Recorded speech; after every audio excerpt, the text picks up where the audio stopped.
$33 le cours, les amis. $33. C'est des malades. Bonjour, bonjour. Ah, quelle est révolue cette belle époque du zin à $33. Ce zin qui devait dépasser le BTC. On va voir ce qui vit sa vie, mais dans le mauvais sens, malheureusement.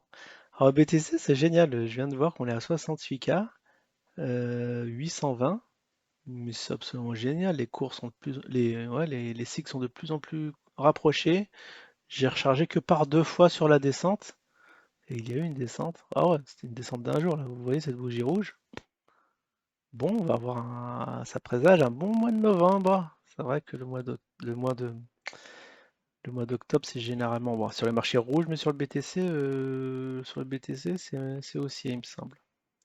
Bon, on reverra ça dans une météo du zin. Alors, ce qui m'inquiète, c'est que j'ai pas l'air d'être connecté. Ah oui, parce que sur le BTC, j'ai rien. Oui, c'est normal. Faut que j'aille sur le zin. On va voir sa cotation.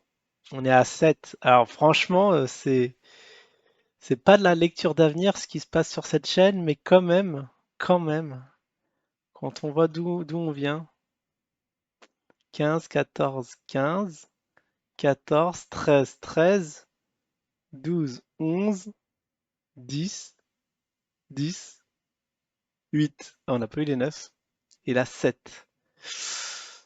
Ah ben, on va dire qu'il y a ces semaine moins 7. Dans cette semaine, on est à 0 si ça continue à évoluer comme ça. Triste nouvelle pour le Zin, regardez-moi ça. Et en plus, oui, bon, pour ceux qui savent, on reparlera du Wesp en fin de vidéo, mais ça a une grosse conséquence, une énorme conséquence sur le Zin, hein. Il l'a déstabilisé bien comme il faut. Vous voyez cette bougie rouge. Je vais le mettre en grand. J'ai envie de le mettre en grand, mais comment fait-on? Est-ce que c'est ça? C'est pas ça. Je comprends plus. Attends, ils ont changé leur truc? Alors, est-ce que je suis bien? Ouais, j'ai bien mes ordres ouverts, mais ce qui m'inquiète, c'est que je vois pas mon portefeuille à combien je valorise, la valorisation de mes actifs. Il y a un order book ici. Enfin, ils ont tout changé. Le canard d'ordre, il est là. Oh ouais, qui est bien chargé. Mais c'est dommage pour le West, franchement, fallait mettre des ordres. Enfin bon, on va en parler après. Parce qu'il y avait un petit coup à faire. J'espère que vous en êtes. Que grâce à cette météo, que vous aussi, vous réussissez à vous en mettre plein les poches. Alors, j'ai envie d'agrandir ce graphisme. Il me semble que j'ai réussi la semaine dernière, mais là, c'est quoi ce Beans Deposit? Ah non, on dépose pas de DIN ici. Deposit USDT, compare market, trading fee, trading rule. Et là, ça m'inquiète au plus haut point. Quick search.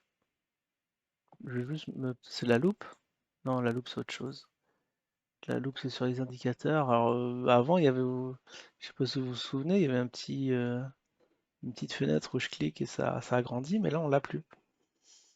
Bon, c'est un peu crade, mais je crois qu'on va faire comme ça, hein. Pas le choix. Donc aujourd'hui, on est le 28. Semaine dernière, c'était le 21. Alors vous voyez, alors je sais pas si vous vous souvenez, on avait dit ouais, que ça allait.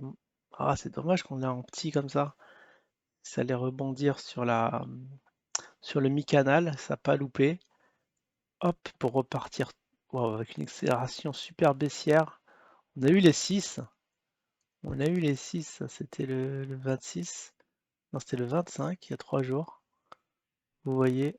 Alors est-ce que je peux faire mes canaux, mes canaux descendants? Voilà, ça c'est super. On va voir que ça tape pile poil là où il fallait. Ah, c'est extrêmement facile, hein. Très très prévisible ce petit zin. Ah, en plus là on peut voir, hein, effectivement comme on l'avait laissé ici. Alors ça a tapé sur le haut cul du canal. Pour partir aussi, c'est que ça a traversé les deux, vous voyez les deux pans là. Hop, ça fait, hop, ça atteint ici, ça atteint ici, ça rebondit et là, bon bah, j'imagine que la semaine prochaine ça va faire ça quoi. Maximize Pain. Ah, je crois que c'est ça, mais attends, est-ce qu'un CTRL Z va pas me foutre en l'air le truc? Ah, génial, je crois avoir trouvé. Je crois que c'est ça. Ah bah non. Ah bah ça alors. Peut-être c'est ça. Ah, ils en changent. Non, c'était pas ça. Bon, bah, tant pis, on va se contenter de ça. Tant pis. C'est pas très grave, mais en tout cas, là, on voit bien ce qui se passe. Ça travaille, hein. Ah, je sais pas si ça vous donne envie d'acheter l'actif. Moi, si j'avais des liquidités, je me priverais pas. Vendre en haut, acheter en bas, vendre en haut, acheter en bas. Enfin, c'est si simple, le trading, c'est si simple. Je sais pas pourquoi la plupart des gens se plantent. Et là, bon, voilà, on va laisser faire son petit bonhomme de chemin. Allez, on va maintenant aller sur bah, l'épargne des enfants, de la jeunesse française. Waouh, j'aime bien. 0, 4, 0, 1400 Satoshi. Ah ouais, non, mais là, ça va être plus compliqué si je vais pas pouvoir mettre en grand. Suivre vraiment le grand ensemble, c'est ça. Bon, il a tenté une petite incursion en haut, en bas. On va tracer un support, un petit support. Alors, quel est le point bas historique de ce truc-là? On va dire que c'est là. Ok. C'est là et c'est bien là. Bon. Vous voyez, on dirait que ça rebondit. Bon, ça va être une illusion d'optique parce que il y a les moyennes mobiles qui se croisent. Ça, c'est une bonne nouvelle. Peut-être un petit, il y a un petit signal haussier. Tiens, tiens, tiens. Est-ce que l'équipe vont remettre des sous? Ah, le signal n'a pas été fait, donc c'est peut-être un faux signal et ça va faire peut-être mine de se croiser et repartir à la baisse. Parce que là, on voit pas, il faut vraiment lui donner de l'impulsion, il faut mettre de la liquidité, il faut mettre des sous là-dessus. Bon, pour l'instant, c'est flop, hein. Même si on est monté. Il y a un gros écart quand même. Attends, il a dû faire un super pourcentage, ce Glook, en journée, GLK. C'est bizarre, attends, là, le Probit, ça m'inquiète. Bon, on va passer à un autre actif, Ziri. Dans l'Afrique, d'abord, la monnaie de l'exchange. L'exchange, à ce qui paraît, aura des pâquerettes. Elle est plus en service. Effectivement, là aussi, c'est tout rikiki. Si on voit le grand ensemble, pas fameux, hein. Franchement, on a bien commencé l'année. On était à 4000 Satoshi.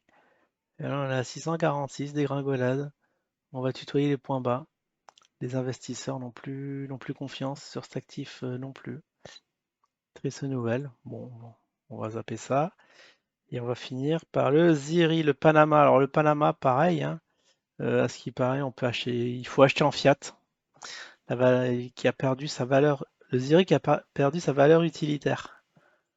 Incroyable. Donc on le voit, le cours, hein, c'est le projet qui fait le cours. Donc projet catastrophique, cours catastrophique, hein. Qu'est-ce que vous voulez que je vous dise? Bon, bah Ziri, c'est, que dire, gros flop aussi, hein. Quelle triste nouvelle. Là, on regarde les volumes, il y en a plein qui veulent l'acheter à 227 Satoshi, vous voyez. Bon, pour ceux qui ont de la liquidité, vous pouvez mettre un petit rechargement là-dessus. Et puis, normalement, on finit sur notre nouvel actif, hein, Vetio Space, qui, pour ceux qui n'ont pas suivi, qui a été délisté, qui a été complètement délisté de la plateforme. Et on peut retrouver l'actif sur CoinGecko. Alors, il est plus sur, pour ceux qui demanderaient, il est plus sur, comment ça s'appelle, le CoinMarketCap, puisqu'il n'a pas coté sur la plateforme de mémoire. Mais avant de continuer, un petit mot, Jim, sur cette débandade. Qu'est-ce que tu en penses? Les Français veulent savoir. Allez, c'est à toi. Si tu as un problème avec moi, tu me dis où tu es, on va se rencontrer, je t'en mets deux dans ta gueule, je te montre ce que c'est qu'un vrai pénis, et après tu vas aller jouer dans ta cour avec ton petit copain Tréfingui et ton petit copain Croupion, et vous allez pouvoir vous enculer entre tarlouses. Et moi, vous m'oubliez, parce que Bah, merci pour la monétisation, Jim, hein, ça c'est fort appréciable. Il y a, voilà, il y a la grossièreté sur chaque mot, je sais pas que dire. Bon, c'est pas sur Jim qu'on peut se renseigner, avoir des nouvelles fraîches, de savoir hein, qu'est-ce qui se passe sur notre petit Wesp. Alors je disais oui, alors qu'il est il est sur CoinGecko. Et là, comme vous pouvez le voir, la cotation est à 2 centimes. Vous vous souvenez, la semaine dernière, on était à 14, hein. On était à 14 dollars. 14 dollars. 2 centimes. Que s'est-il passé? Gros mystère. Mystère et boule de gomme. Là, si je mets au max, donc c'était ici que ça a été introduit le 8 août, hein. On était bien, hein. Je crois qu'il était introduit à... Le point haut, c'était pas 98? Ouais, c'est bizarre. En tout cas, voilà, il y a eu un gros flash vers le bas. C'est pour ça que je disais là sur ma vidéo que voilà, l'arrêt définitif de la météo d'usine, bah, j'en explique, je me l'explique plus longuement sur cette vidéo, mais effectivement, c'est mouru. Et aux dernières nouvelles, selon l'équipe, elle va être réintroduite. Bah, il y a une erreur de synchronisation des nodes, je sais pas quoi, j'ai pas trop bien compris, et qu'elle va, bah, ça va repartir la semaine prochaine. Connaissant l'équipe, laissez-moi émettre un doute, mais sait-on jamais, on va pas être mauvaise langue, on va laisser la chance aux chansons. Et puis voilà, bah, RIP aux investisseurs et je vous souhaite une excellente semaine et je vous dis à la prochaine. Ciao tout le monde.